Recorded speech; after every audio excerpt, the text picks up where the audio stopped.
Welcome to the Real Construction Owners Podcast, where we interview contractors and business owners who do big things to help you go from being a stressed out operator to a business person who can thrive and own your business and own your life. Today, we have a very special guest and friend of mine from GoBundance, Jay Burgana. He has an incredible story from turning businesses around, owning multiple businesses, and now living his dream life in Hawaii. So even though you're a contractor listening in, trust me, you're not going to want to miss this because you're going to learn a lot of great practices and principles to succeed in your business. Hi, Jay. How you doing today? Excellent. How are you? Man, I am truly blessed and I'm highly favored. Thanks for asking, brother. Awesome. Glad to be here. So there you are in your nice shirt, and I know you're in Hawaii, so you're either wearing board shorts. I know you're not, that's how I am. I'm in Costa Rica. I got board shirts on all day. So talk to our audience. They're contractors who are trying to grow and learn from other people's processes and experiences. Before we go into the main topic, tell us your story. Walk us through down memory lane and don't be shy. Brag a little bit. Tell us your accolades as to why somebody should be listening to you. I'm someone who has gone through the whole journey of going from zero to being able to be financially independent and to provide for my family and live in Hawaii. So I think there are a lot of lessons along the way in how to build a life, build a business, build connections, and to win at whatever game you're playing in life. So I'm originally from Morocco. I started in banking. I worked for an international bank in Morocco for a couple of years, and I worked for them in Europe. I was constantly scanning the environment to see where opportunities are. At the time, it was late 90s. Europe and Morocco were in kind of a recessionary period, and high unemployment didn't allow for a lot of opportunities there. So I moved to the United States, landed in Southern California, did all kinds of like odds and ends jobs and landed, decided to go completely different from finance into manufacturing. And I worked for a company that sold home decor product, gift products, anything from health and beauty to food products. And we sold to all the big retailers, from the Walmarts to the Targets to Nordstrom to Sears. And I worked for them for a couple of years in Southern California. And I went to China for a couple of weeks on a project, and I ended up staying there for about 4 years. And I ran a 1 million square foot facility with 3,000 people that worked there, lived there, ate there. And we manufactured all kinds of products within multiple buildings within the facility. That process was amazing because it taught me a lot about managing people and how all people are the same pretty much everywhere in the world. They're all want the same things for their life and for their families. And if you can manage people not really knowing the language, you can manage anybody anywhere, if you will. And I came back in 2007, 8 to do some stuff on the mainland, and then I end up finding, the world is about to collapse with, Lehman Brothers and Bear Stearns and all the, crazy stuff that happened back then. The company that I worked for essentially was working with big retailers that have found creative ways to file some bankruptcy chapter to not pay us. And Bank of America came and took out their line of credit, and we were out of business within 90 days. I was literally selling the racks in the warehouse within 90 days. And that was a, major lesson for me in terms of even working for, a $1 billion company does not really give you the financial certainty, the financial freedom. You needed to go out there and start your own business, start your own operation. So I started a consulting business at first, because I kind of used the skills that I had. And since I was known in my circle as the turnaround guy, every company around that 2008, 2009 became a turnaround. And a lot of companies were challenged in terms of their operations, in terms of people, in terms of labor, in terms of culture. And so I, was busy for about 4 or 5 years traveling the country here in the US, traveling the world, doing turnarounds in multiple different industries, whether it is the food packing industry, distribution, construction, manufacturing, you name it, even some services, you name it. When you say turnaround, just to be clear, so our audience who maybe doesn't know what that means, what would you say turnaround is in another way? How would you put it in another way? It's just like pretty much a flip, if you will, in the real estate. If it's a house that's has a roof that's caving and has foundation that's having problems and leaks everywhere, and then you come in and you start fixing things as opposed to just scrapping the whole place and rebuilding brand new. So you try to use what the structure, the foundation, what's in there to rebuild that business, and going from a money losing business to a money making business. That's pretty much that. Your turner. Yeah. And go ahead. So you did that for several years. You were the turnaround guy for 4 to 5 years. Yeah. And I apologize, I cut you off. And Yeah. Finish what your history, your story.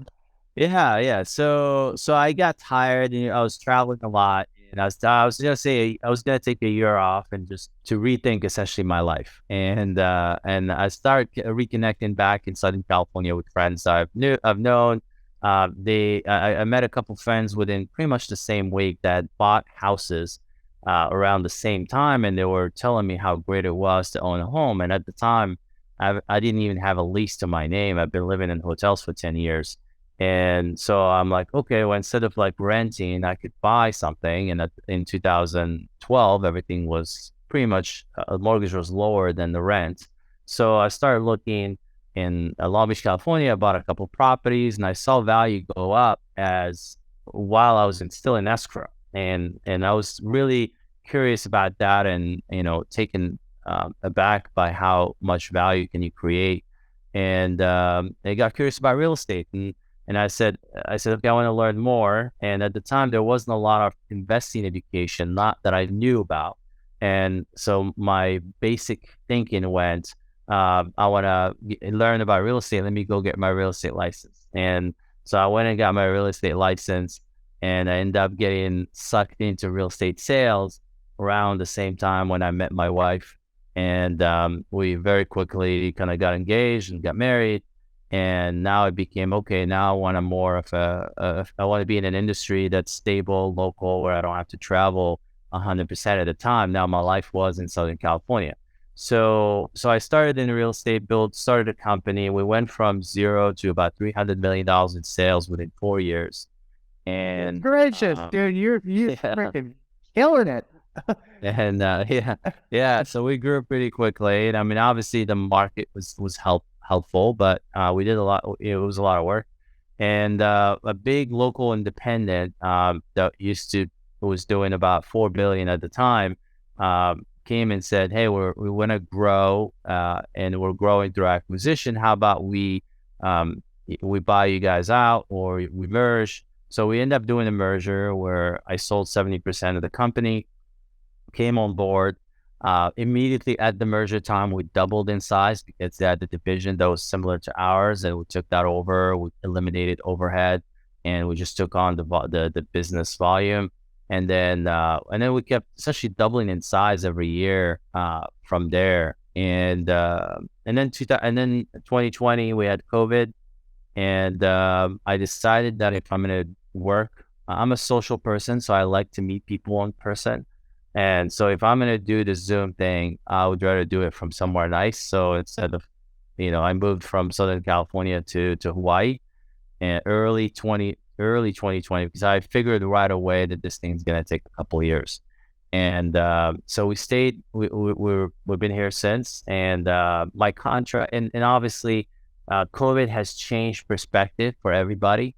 Everybody has started thinking about their life differently. Everybody started thinking about their time balance, their time with their family, and their time spent on businesses and careers. So I've decided so my contract with the company that bought my company was 3 years. I stayed on board for almost 4 years. I sold the rest of my shares and I just moved on and then it's Let been it go, dude. thank you. Thank you. So yeah, since then I've been just buying real estate, buying small businesses, helping consult with some smaller businesses, and yeah, I enjoy entrepreneurship. I enjoy business owners, businesses in general, and the value they create in society. And but I do enjoy spending time with my kids who are homeschooled, so we have that flexibility to travel and do all kinds of stuff. Your story is one of the best stories I've heard of all the interviews that I've had thus far, and there's so many jewels of wisdom. You managed a 1 million square foot operation in China, didn't even speak the language. You you helped that grow. You turned around multiple businesses and what made them from going broke to making profits. You got sold.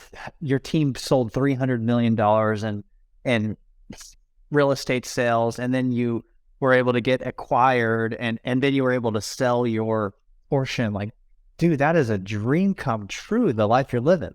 Like, that is. Let's talk a little bit and let's unpack that a little bit.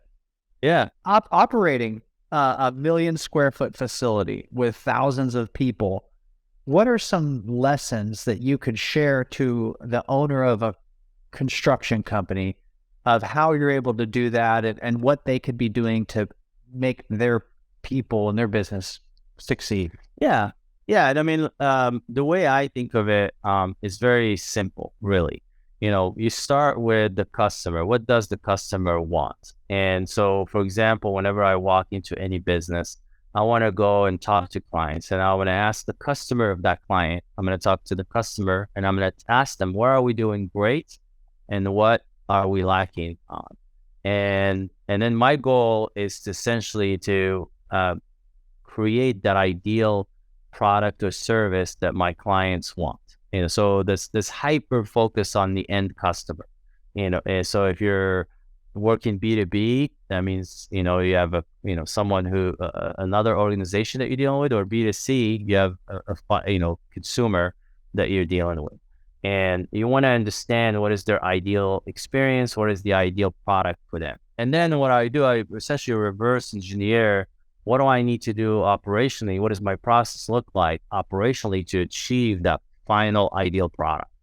And so I'm going to do it at first. It's not going to be scalable. At first, it's going to be kind of like tough to do, but I'm going to do it anyway. And then I'm going to go back and figure out, how do I scale that? How do I automate that? How do I make that, easier to do consistently? And then I need to understand so I understand the process, and then I need to understand who are the people that need to be in each chair within that process. So that's where the art and science come in, because there are certain personality profile that fit within certain jobs that don't fit within other jobs, and then there's certain dynamic and certain chemistry they have to create within each department to make sure you're maximizing the yield or the productivity on each department. And then once we do that, once we figure out the process and figure out people, then we try to elevate the productivity of the people through technology, and we implement technology to help them do what they do at a faster pace or at a higher volume. And then the next layer of that is to figure out the culture within that group. What are they like? Are they pizza people? Or are they taco people? Are they, they like country music, or they like, house music? Whatever it is, who they are, who is this group? What makes them cohesive? And you want to essentially articulate it for them. And because a lot of times they just don't know it, and then, okay, now this is who we are. This is what we like to do. This is what we enjoy. This is what we're about. And then you want to give them like a higher mission than just, earning a buck doing this. So for me, if we're talking to a roofer, obviously there's a sense of like safety. You're providing certainty and safety to families. You're providing pride of ownership to these families. You're adding value to their property. by adding value to that property, or maybe creating value to that town by, creating a higher assessed tax base, which creates more dollars to invest in education, creates more dollars to invest in infrastructure, creates more dollars to invest in security, which allows that community to grow and thrive and improve. And, you're making the world a better place one house at a time. And a lot of times employees at the ground level do not understand that higher goal that business provides. Every business provides this higher goal to society. They're just are not articulating it. And sometimes they forget, because that business would not exist if it didn't create that higher goal to society. So we want to articulate that higher goal, societal goal to people, so they're motivated to come to work. They're excited to come to work. They're excited to work together to achieve this higher goal, as opposed to just making a dollar per hour, make a living. So once you create that culture, so you created the process, you have the systems, you have the process, you have the systems, you have the people, you have the culture. Now you just have to have some management, leadership, supervisors, people that are gonna hold people accountable at a good pace, but as well as keep the culture strong. So you need those people that are going to be advocate for that culture, but advocate for that mission, that higher goal. Because now we're pushing people to be productive, not because we're greedy business owners, but because we have this higher goal that we deliver to society. The more resources we create, the more money we save, we can allocate it back to society to provide that value that we created. And then that's it. And then just from there, you just create that leadership at the top. And then, I move on to do the next thing. And then you go buy a pharmacy, and then a car wash, and then a laundry, and then a mortgage company. And and talk to us about that, man. You are, you've acquired multiple businesses now, and it sounds like you have this process pretty down pat. And it sounds like you've utilized this process that you just told us about in multiple different industries. Is that accurate? Yeah, absolutely. It's the same exact process everywhere. Most businesses are people. And so once you get the people part right, then productivity, efficiency, effectiveness, quality, all gets fixed. Now, the only thing that you need is growth. So you have to grow in terms of sales and marketing. And the sales and marketing component is just math. How much does it cost you to acquire a customer, and what is the lifetime value for that customer? So, if I understand what my lifetime value of a customer, then I understand how much I need to spend to acquire that customer. And, and just understanding, what is the cost of acquiring customers in that market, and then just multiply it over and over. Now, my goal to lower my cost of acquisition and increase my lifetime value. So my cost of acquisition, if I'm spending a lot of money on PPC, then I'm trying to get some referrals in there. So if year one, 100% of my business is PPC, it may be a low margin, but then year two, I want to get some, 30% of that being the referrals from those happy clients. I've done such an amazing job with those clients that they're going to refer me. And then maybe the following year, I'm going to add some partnerships. And so constantly I'm trying to reduce my cost of acquisition. Obviously, the longer you are in the business, the lower your cost goes down. And then on the other end, I want to add to my lifetime value. Like, if I'm a roofer, I'm going to add solar, and I'm going to add, water filtration and siding and all these things, so I can provide more services to the same customer and add more to that lifetime value. Maybe I create a recurring income component to those services, where and I do a better job doing follow-ups, and do a better job checking in, and do a better job staying in contact with my past clients, and send them a Christmas card and a thank you card and all that stuff, just to stay top of mind, so that customer doesn't go anywhere else. So that's the game of growth on the other side. So if I can fix the operation, I can get this machine that's running in terms of growth. And also the same thing when you're talking about customer acquisition, we're talking about talent acquisition, and we were talking about earlier about recruiting. It's the same thing. How much does it cost to acquire talent, and how much does it generating the revenue, or what is that lifetime value.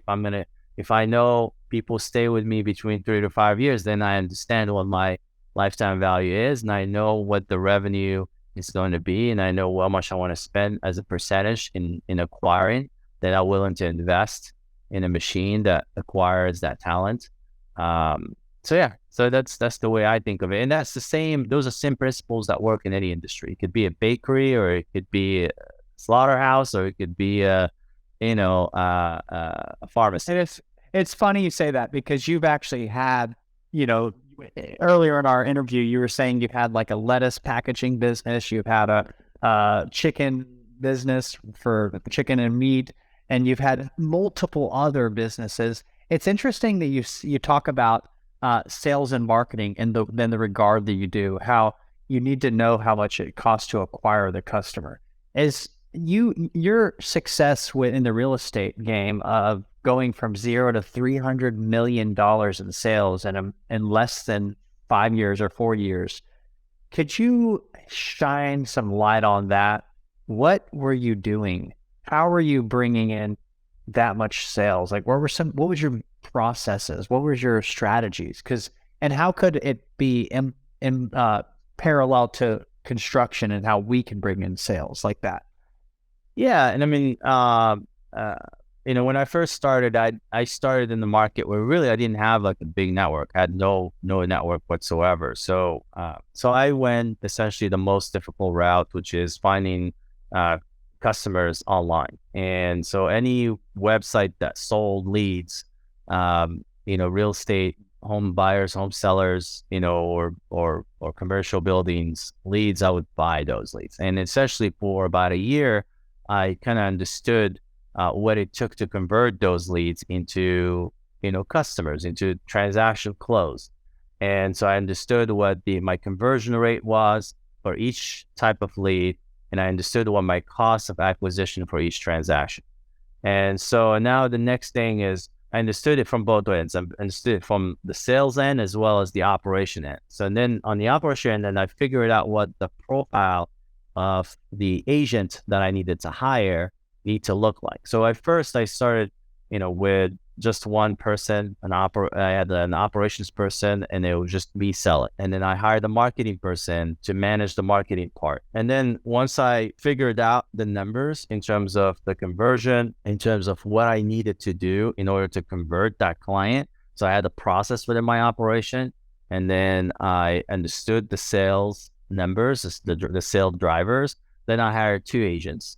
And then they were brand new. I taught them everything the way I did it, so they had no preconceived notions on how the job is done, and they were successful. And then I hired 4 more, and then those guys are successful as well. Obviously, as you grow, your channel, things gonna change. Obviously, the conversion is gonna drop, because the first year agent is different than the second year and the third year, and then also the market shifts and changes, and you go through these seasonalities and cyclicality of the business. But in general, you're trying to stay within a band of what your conversion should be like, and then within a band of what your cost of acquisition should be at. And so we just kept reinvesting money back into acquiring more customers and acquiring more talent. I think probably the second year is when I ran pretty much the same campaign that I was doing for acquiring clients as well as acquiring talent. I identified the personality profile. We actually really knew.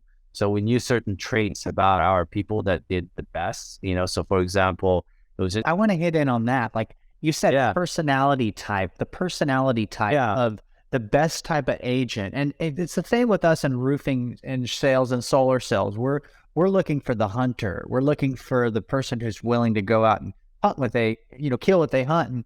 And what type of personality type was best profile as an agent? Yeah, so I've evolved through the years, but back then, I'll just tell you what I was doing. You're familiar with the disc profile, so we disc everybody. And then, so there's the high D, high I profile. That's like the, ideal hunter type profile. But also we wanted, someone who almost, had no plan B. So or people that were kind of a little bit of, have self-selected themselves as more of a little bit of a risk taker and willing to stick it out for a good period of time to see results. And what we found is the fact that the one thing that kind of made that obvious is that person being transient, meaning not from our region. So if we're in Southern California, we would hire people that moved from, Chicago or Texas or whatever, looking for their fortune in Southern California. So they're willing to leave everything to come here to do this, or even transient from Northern California to Southern California, whatever. Someone who left their everything, their network, their comfort, where they're born, where they grew up, and they came here. So we found that we had more success. It's kind of like the same. That's awesome, because I'm like living vicariously through what you're saying right now, because for the first time in my history of my career, I'm recruiting people from Chicago and Illinois, and they're coming in and they're doing better than my local team. So what you're saying is just like giving me butterflies, because I see it's working. Yeah. It's almost like that immigrant mindset, if you will. That person, and it's not necessarily immigrant, but just transient, someone who left comfort and decided to take that journey with no clarity, with complete faith that they're gonna bet on themselves and they're gonna do whatever it takes to succeed no matter what. And Wow. there's so much like thought of going back with failure is just like not acceptable. It's just not, it doesn't exist. It's like do or die. I'm gonna live in my car if I have to make this thing work. And I had people that actually did that. They came in their cars, a packed car with a dog from different regions to work for me, and they crushed it. Love that. Now, we in the construction industry have an issue where we buy leads like crazy, and then we don't manage them good enough. And our salespeople call the person once, and then the person doesn't answer. They text them, and then they just forget about it. And then it's $200 wasted. And that happens all the time. So what processes did you have in place? Because it sounds like you put your boots on the ground and you actually did it for a while to learn what it took to convert the lead to a sale. What processes could you share that made your team successful, and how it could be applicable to construction? Yeah. So the lead management piece, obviously, you have different channels and you have leads coming in from different places, and everything has to go into a CRM and customer resource management system. And that CRM has to be managed by somebody, because a lot of times no one owns the CRM. You have to have someone owning the CRM, making sure that the data is clean, making sure that the data is augmented, that we're adding more stuff as we find out, making sure that people are updating stuff, and make sure that we're tagging client properly, and make sure that, there's a component. It's almost like the way I tell people, it's like your orchard. Your CRM is your orchard. If you don't clean it up, if you keep letting weed grow, if you don't walk it every day, you're not going to get maximum yield, out of that orchard. So it's your garden. You have to keep watching it all the time. You keep cleaning it and tweaking it and pruning it and all that stuff. So you need someone who owns the CRM. And what I found is that the profile of the person that sets the appointment is different than the profile of the person that closes the appointment. So, the person that sets the appointment has to be somebody that's willing to sit there for hours and hours and then just talk to people on the phone. And the person that closes is someone that's restless, that wants to just meet person, close. That person just wants 4 appointments a day, and just go close. So, and that person that's the closer is not going to be the guy who's going to make sure you get the most out of every lead, because they're going to dismiss leads like this. And the guy who sits there is challenged by turning, bad lead to a good lead, or challenged by there's a game that they play with themselves to keep themselves talking to more people and setting more appointment, refining their conversation, refining their objections, refining the way they ask questions, their script, their dialogues. So that's a skill that is completely different than the skill of a closer that goes face to face. So you have to have someone separate that just sits there, sets appointments for the guys that are on the field. Now, I'm curious about the profile of the person who's in charge of that CRM. Using the DISC methodology, what type of profile do you find that Yeah, suits that best? that's usually a DC or an high C type of. You want to have that C a little bit more detailed, and you either want them to be. There are two profiles actually. There's just people who like to talk a lot, and they love just to be on the phone, and they're the guys who are like very introvert but very focused, and they just want to be they want to be setting appointments. They're just like their mission is just to keep setting appointments. So that's the profile. It's just someone who's just loves sitting there talking to people all day. Okay. So high D, high C, high, or high C, high. Yes. And then the profile, the person who's the closer, they're like a high D, high I profile. Yes. Yep. Is that correct? Yep. Correct. Okay. Man, there's so many jewels of wisdom here. And what about in your CRM? Is there automated? Let me go back. You never want to have this mistake that I've made. I've had people where they do the phone for a while in order to graduate into outside, meaning they want to, we call them inside salespeople, outside salespeople. You never want to use the inside sales position as a stepping step for an outside. You don't want to have it where, oh, you're going to start inside and then we'll move you outside. You never want to do that because you lose that learning, that compounding of knowledge. So if you see someone has the profile of being outside, put them outside right away. Don't put them inside, in order to graduate to be outside, because that just doesn't work. Unless you do it like for training purposes, which is fine as well. But you don't do it with the inside position is the one that gets you the most highest ROI. Is the person that gives you the ROI on your marketing expense. That's some good information right there. So now you full swing. You've sold the business. You made a nice, stack of coins, and now you've been buying businesses, and you're turning these businesses around. And right now you're on the hunt for another business that you can elevate and turn around. What's the next type of business that you would like to get into and turn around? Yeah, so I love businesses that have both components, the recurring and non-recurring income. So anything that has a sales component plus some recurring revenue.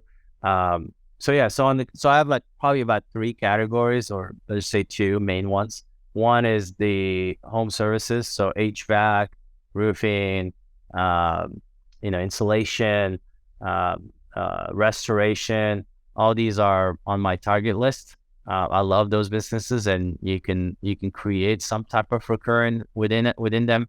And then I love the what we call technology managed services, which is essentially tech support for businesses that can't afford to have their own tech guy within the company. So we have companies that have maybe 20 people, 20 computers, then they hire an external company to manage their their softwares and their servers and all that stuff. So those are great businesses because there's essentially a labor arbitrage component to it, plus a recurring revenue through the sales of the software and everything else. One of the reasons I love this podcast is I get to hang around smart dudes like yourself. So this brings me to rapid fire moment. Jay, what's your superpower? Problem solving, I guess. Problem solving. Something I live by. Another GoBundance guy said this to me. He said, if your business isn't helping you achieve your dreams, then you own just a job. So with that being said, I want to ask you, what is the number one job of a CEO of a construction company? I say set the vision and acquire talent. Beautifully said. What process do you have in place to regularly find new businesses and have those conversations with those sellers? Yeah, so talk to brokers, talk to CPAs, talk to business attorneys, talk to business insurance companies, talk to business brokers, be part of like as many networks as possible. And I mean, be on the Rotary Club and the Elks Club and the Outrigger Canoe Club and all be in every club, be out there, add value, show up, tell people what you want, tell the universe what you want. I mean, they're not going to know that you're looking for that business unless you tell them. Tell everyone you talk to that you're looking for that, and then just add value. I think that's pretty much it. And then have a process. Have a CRM, have a follow-up campaign, have a marketing campaign. So if someone comes into my CRM, they're going to get my information. They're going to get they're going to get a birthday card. They're going to get a Christmas card. They get a call from me every 3 months. They're going to get a text from me every 3 months. So there's going to be about maybe 33 touches that are going to be happening throughout the year. They get invited to events. I might call them to just have lunch or breakfast or coffee. So let's stop right there. That is fire. Okay, so when I say fire, that's good stuff. That's what I mean by that. Go a little further. Okay, so your CRM, knock out some of the touches that your CRM does that you've instilled in your CRM. Can you list those out? Because I need to add this to my process. Yeah. So if we talk, then there will be a text from me or about my information, and I'm gonna ask for your address because I want to send you my Christmas card, and then I'm gonna ask you or find out what your birthday is. And so if I can, a Christmas, a birthday, those are 2 touches. And then I want to have lunch with you. If you're local here, I want to maybe have lunch with you once a quarter. That's 4 touches. And I want to be able to, text you or text you maybe once a month, and then call you once a month. And text once a month and call you once a month. And what's that conversation look like? Hey, how you doing? What have you been up to? I haven't talked to you in a while. Last time we spoke, you were, you're looking at selling your business. What come out of that? What are the challenges? How can I be of service? Or, something about your kids. You are going to start homeschooling your kids. You find this or that, or whatever. You know what I mean? Like just being in connection with people, listening to people. And then you just got to update your CRM, make sure that info is there. And then I want to make introductions. I want that person to meet someone else in my network. So maybe I'll tell them, hey, I have a friend from GoBundance that just came from Charleston, and I want you to meet. He's great. He does this, that, and I think you're gonna like each other. And I'll connect them over lunch or a drink or whatever. And then I'll try to do an event. I'll try to do like one event a year where just either a party in my house or maybe like. We'll rent a room and throw like maybe a class or a mastermind or, just to kind of get people to meet each other and connect. And then so those are pretty much. Then emails, email, you could probably put them on whatever you have. Just don't make it too much. Once a month is good. An email once a month is good. I think with those touches, so good because we can use that as a contractor. Like we can do that with real estate agents. We can do that with plumbers. We can do that with insurance brokers, insurance agents. Yeah. We can do that with, the friendliest customer in the neighborhood or the president of the HOA. Like this is so valuable what you're saying here. Yeah. And With agents is easy.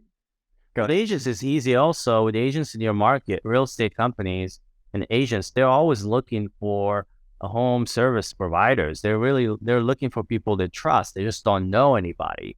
And it's weird. Like it's the weirdest thing. They're in that business, but they still don't know and they can't really recommend anybody. So one thing that I always recommend, all real estate brokers have these weekly meetings that they do for their agents to bring them in. The easiest thing to do is just to sponsor lunch. Just say, hey, I'm going to bring the Subway sandwiches once a month. One of those 4 meetings a month, I'm going to sponsor, and I'm going to come and explain what, customers should look for when they're buying, what customers should do when they're living there. And, or maybe, here's what I did. Here's how I grow my business. Maybe you guys can use this to grow your business. You know what I mean? You can either help them with information about roofing or information about how they can grow their business or how they can hire, recruit, and whatever. I think every entrepreneur has some, superpower, like you said, and they can share that with that group of people. Last book that you've read cover to cover, and one of the lessons that you learned from it. The Goal is a great book. Yahoo Gold Drive is called, and it's called it's a fiction. It's a business fiction, so it's fun to read. It's about this factory CEO or manager who's having these problems, and his business is not doing well. And it talks about what they call the theory of constraint, which is very simple. Is that every business has, let's say multiple interlinked departments. At every time you have one department that's the slowest, and that's like the bottleneck. And usually the speed of your whole business will follow the speed of that one department, that one bottleneck. So if your operation is slow, then your whole business is going to follow the speed of the operation. If your sales are slow, then the whole business will follow the sales, pace. And so your goal essentially is to attack the bottleneck. Focus on that bottleneck. All you need to think about is the bottleneck, and then speed it up. And then at some point, that bottleneck is going to be faster, and then your bottleneck will move somewhere else to a different side of your business, where that's going to be what sets the pace for your whole business. So the pace of the whole business is driven by the pace of that one bottleneck. So you always got to look for it, speed it up, and then go to the next one, go to the next. It's never an ending process, but it's a fun one. Okay, the name of that book again? The Goal. The Goal. GOAL. Yeah. Yep. Okay. Exactly. All right, cool. Best tip you can give an owner who's leading a team who wants to leave a legacy? Just really identify that overarching goal or mission of your business. A lot of people don't do this. They just don't articulate it really clearly. To tell the story, what is the job that your business do in society?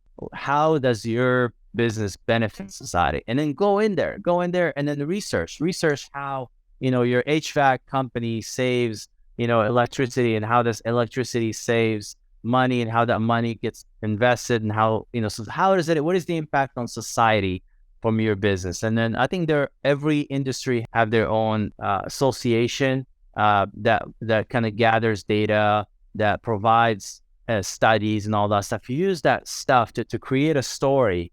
Weave that story to tell your customers, to tell your people, to tell the city council, to tell the people in your community. So you can essentially enroll them in that mission to help you do more and make more impact. So as opposed to doing more business, you're creating more impact. Wow. The more value we create and provide in the market, the more we get blessed, or the more we get compensated. And today, Jay Burgana out of Hawaii, living his best life. You added so much value to our group. If somebody is in the process of maybe they want to sell their business, or I know you have a mortgage company that's unique, how can people reach out to you? Yeah, I'm easy to find. My name is very unique. So Jay Burgana, Google it, and then you'll find my social media everywhere. I'm on Instagram, Twitter, Facebook. You can also email me at jburgana@gmail.com. It's easy.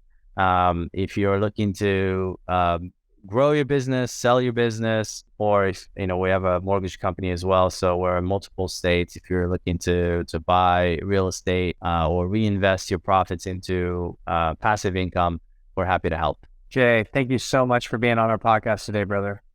Thank you for having me.